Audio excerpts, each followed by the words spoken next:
Hi everyone. Trying something a bit different this time. I've been playing a few puzzles, wasn't recording, and I was sort of looking out for any puzzles that I thought were quite interesting, and this one I think is interesting. So I'm on the analysis board. I've already solved the puzzle. I'm quite glad that I managed to solve it. I'll go back to the puzzle screen in a sec. You'll be able to see that I solved it. But um, this is an end game. 4 versus 4 pawns. The kings are sort of centralized. How does black win here? And I think this one's really instructional. Um, there's a few concepts in here that I'd like to go over. But I guess, if you want to pause the video and have a look at this, see what you think, and then come back and I'll start explaining what I'm thinking about this. So basically, one idea that you should all be familiar with, hopefully. If you're not, I'll explain it. But these pawns over here, it's two versus one. In theory, we can push this pawn. Yes, you can take it. But then there's this idea of just running this pawn, and it'll be faster than this one. Because 3 moves versus 4. Yeah, so we would queen first.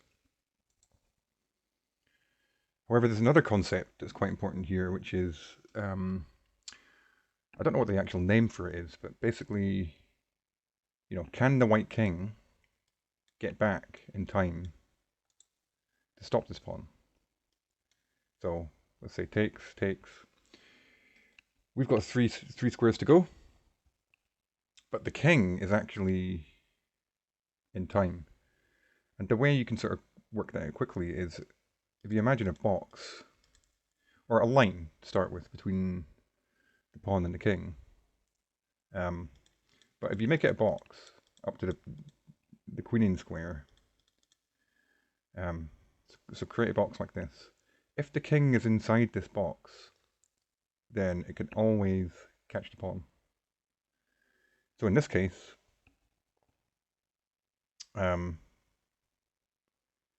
or if the king can get into that box on the next move, I should probably say it that way, because if we do this, then this, the box becomes here. Can the king get into that box in one move? Yes, it can. That means the king can catch the pawn. You can work it out manually as well if you want. So here, here, here. You just have to calculate. The king can go here, pawn here, king here, promote. Whoops. And then we're basically just in a losing position. So there must be something else going on here. I'll play the first move of the puzzle because that kind of forces things slightly, but I think this is an interesting one. So it's actually white's move here. That's the move. I'm deliberately not showing the lines in the analysis because obviously that would give it away. So we're in check. There's a few options here. Yeah, we can take back. We could say, we're just going to move here.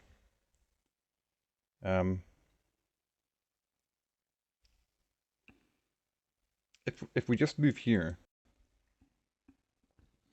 it starts to get a little bit iffy for us, I think. Take.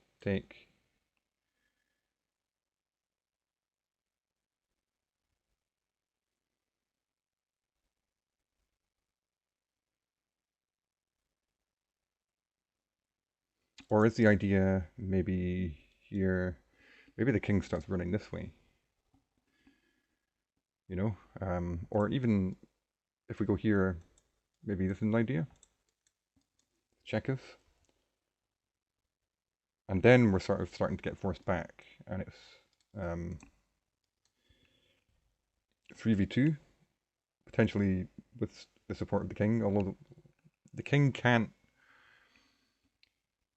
in theory, come further away from this this box here. Otherwise, this works again. Yeah. So it's actually, maybe there is a bit of calculation that needs to be done here, but why would you just not take the pawn? Like why not just take it? And then he's probably going to take back. But then we need to think, what's our follow-up to that? So here, sorry, take. You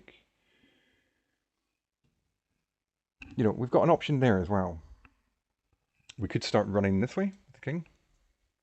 But we probably don't want to do that because this pawn is now unopposed. If we go too far this way, eventually we're going to be outside the box. You know, if we come over to here, for example. He can also just oppose us. So we would never be able to, you know, navigate around to try and get this pawn. So here. What's the best move for us there? And I was sort of looking at this, and I realized it was a really cool idea. And it might not be apparent here, but let's play a couple of moves. So the correct move was to take. He takes back. The correct move is this. The reason being, he kind of is a little bit stuck. Like, he can't really move his king. Like, look at his king. Okay, so say we're here. If he moves his king this way, we win this pawn. And then we're going to win this pawn. And then this guy's going to queen. Before he has enough time to go, you know, 1, 2, 3, 4, 5, 6, 7, 8, 9, 10. You know, it's 11 moves for him to get the king all the way over, win our pawns, and then promote. Bearing in mind this pawn can move 2 moves on the first move as well. You know, it's like 1, 2, 3, 4, 5, 6, 7, 8, only 9 moves for us to queen that pawn. So he can't go this way. So we're here, remember. If he goes this way,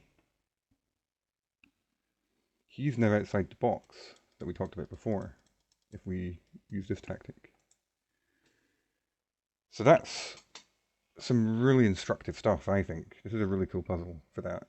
And it teaches concepts that everybody needs to know. If you want to be a good chess player, you need to know this stuff. And you need to be able to recognize this sort of thing in your own games. So yeah, the correct move is here. White plays the pawn forward, and now it gets interesting again, because White has deferred. You know, he's kept the king where it is. He's keeping his options open, which is very sensible, because we can still blunder here. So he's forcing us to make the correct play. And what is the correct play? What can we do here? So if you want to pause the video again, have a think about it a little bit, come back. But it's a really cool idea, and it's kind of, I don't know the correct pronunciation of it, but it's an idea called zugzwang, I think. I think it might be a German term or something like that, I don't know. But basically, we need to play a move that gives him no choice in what, you know, he has to then make a decision. And what do we want him to do? We want him to commit his king one way or the other, because no matter which way he does that, he's going to lose. If he moves his king from this square, he loses. So how can we force him to do that? And you probably got it. It is simply play this pawn forward. Just such a cool move, you know. It's like he is now forced. He has no other moves. His king now has to move, forcing him to lose the game, basically. So in the actual puzzle, he went like this. And as we have already figured out, this now works. And there's no way he can do anything over here. This is all locked up. We're blocking his pawns. His king can't do anything. You know, coming around here doesn't do anything. And he's just no longer in time to get back over here. So this now works. Takes. We push. Can't do anything about it. And that's the end of the puzzle. It stops there, but you know, we're queening, we've won. So yeah, I thought that was a really cool one. We'll come back over here. It's only rated 2511. Maybe that's fair. I mean, these are not really advanced concepts. Like I said, you should know this stuff. It's especially useful in endgames where you're trying to, you know, you've got pawn races and you're trying to figure out, am I going to be in time? How can you create forcing situations, zugzwang, that sort of thing? That's all really important for the endgame and this sort of position. So yeah, hope you guys have found that useful in some way. I'm trying something a bit different with this video. Like I've already played the puzzle, and I just thought this one was very instructional, and you know, this is good concepts to understand. So yeah, hope it was useful. If you enjoyed this, please like and subscribe, and I'll see you guys in the next one. Bye for now.